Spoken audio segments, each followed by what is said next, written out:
Hello मित्रों, आज हम चर्चा करेंगे जीवन किस तरह जीना चाहिए। जीवन कौशल क्या है।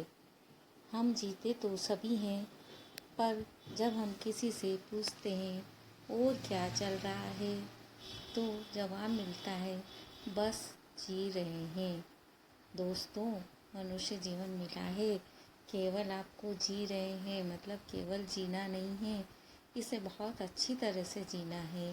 कैसे जीना है, क्या परेशानियां आती है, इस विषय में आज हम चर्चा करेंगे। जीवन को सुंदर सुखद बनाने के लिए, आदर्श बनाने के लिए आवश्यक है आप इस चीज़ को सुनें, समझें और आत्मसात करें। सबसे पहले हम और आप जुड़े रहें। बात इतनी छोटी नहीं है कि एक वीडियो में कह दी जाए, अतः मेरा आपसे रिक्वेस्ट है, आप लिंक को सब्सक्राइब कर दीजिए, घंटी बजा दीजिए, फिर हम अपने विषय की चर्चा प्रारंभ करते हैं। तो दोस्तों, बात है जीवन कौशल की, जीवन को कैसे जिया जाए। थोड़ा सा चिंतन का विषय है।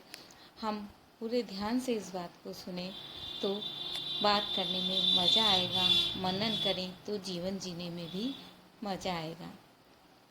यदि देखा जाए तो किसी भी समस्या का समाधान समस्या के ज्ञान पर निर्भर करता है, क्योंकि हमारे ऋषि मुनियों को इसीलिए ये कहना पड़ा था कि धियो धियो धियो यो न प्रचोदयात्। प्रचोदयात् का अर्थ समझते हैं। प्रचोदयात् अर्थात सही तरीके से सोचना। आप सोच रहे हैं, आप दिशा नकारात्मक भी जा सकते हैं, गलत दिशा में भी सोच सकते हैं और सही दिशा में भी सोच सकते हैं। मित्रों, याद रखिए, जैसा आप सोचते हैं वैसा ही आपकी भाषा हो जाती है। जैसी आपकी भाषा होती है वैसे ही आपके कर्म हो जाते हैं, और जैसा आपका कर्म होता है वैसा ही आपका चरित्र हो जाता है, और जैसा आपका चरित्र होता है वैसा ही आपका भाग्य बन जाता है। इस चीज़ को बड़े अच्छे से समझने के लिए बहुत छोटा सा उदाहरण यहाँ पर देना चाहूँगी। आपने सोचा, वो गलत दिशा में सोचा, वैसी ही भाषा का प्रयोग किया।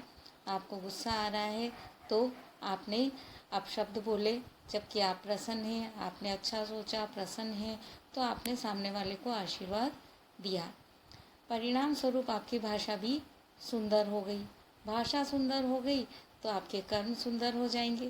कर्म सुंदर हुए तो चरित्र सुंदर हो जाएगा, और चरित्र सुंदर हुआ तो भाग्य अपना आप ही सुंदर होता चला जाएगा। हमें इस विषय को समझने के लिए यदि हम मूल से यात्रा प्रारंभ करें तो ज़्यादा अच्छा होगा, इसलिए हमें इसे के लिए मूल से यात्रा प्रारंभ करनी होगी। देखिए, माँ से नवजात का जीवन नाभिनाल से जुड़ा रहता है, अतः उस महान ज्योतिर्मान शक्ति का संचालन केंद्र हमारे शरीर में नाभि है। ठीक वैसे ही जैसे पावर हाउस की बिजली का संचालन स्विच से होता है। इस नाभि के दो भाग प्राण शक्ति व मन होते हैं।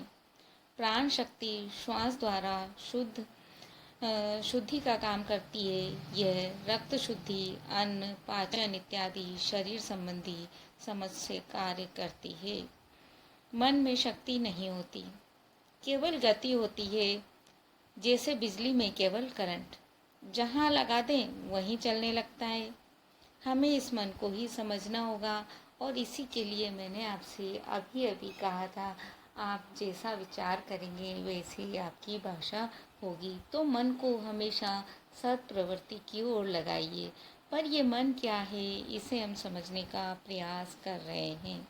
वस्तुतः मानव मनु की संतान होने के कारण मानव नहीं कहलाता, वरन मन के होने से मानव कहलाता है। यही कारण है कि मानव ही एकमात्र ऐसा प्राणी है जो अपनी फीलिंग देखने में सक्षम है। अर्थात जब आपको क्रोध आता है तो आप ये अनुभव कर सकते हैं कि आप क्रोध में हैं। बस उस क्रोध के साक्षी बनिए, गुलाम नहीं। जैसे कोई दूसरा व्यक्ति पास खड़े हुए आपकी गतिविधियों को देखता है, ठीक इसी तरह से अपने उस क्रोध को देखने का प्रयास करिए। ये होता है साक्षी बनना। इसीलिए कहा गया है, आनंद में वचन मत दीजिए, क्रोध में उत्तर मत दीजिए, दुख में निर्णय मत लीजिए। इतना छोटा कद रखिए कि सभी आपके साथ बैठ सकें, और इतना बड़ा मन रखिए कि जब आप खड़े हो जाएं तो कोई बैठा न रह सके। अतः अपने हालात से ऊपर उठ पाने की योग्यता जागृत करें। ये सब कैसे होगा? इस विषय में हमें सम्यक चिंतन करना होगा, और यही हमारा विचार का बिंदु है। मनुष्य शरीर में मन ऐसी शक्ति है जिसे जीत लिया तो आप सब कुछ हैं, नहीं तो असंख्य प्राणियों में एक। परंतु परेशानी का विषय यह है कि मन दिखता नहीं है।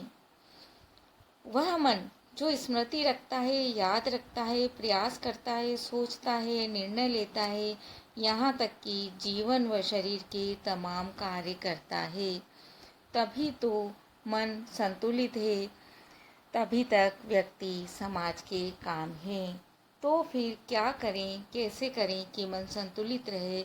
इसलिए हम मन के एक परिष्कृत रूप प्रज्ञा की चर्चा करेंगे, जो हम अगले वीडियो में करेंगे। इसलिए आप हमसे जुड़िए रहिए दोस्तों। धन्यवाद।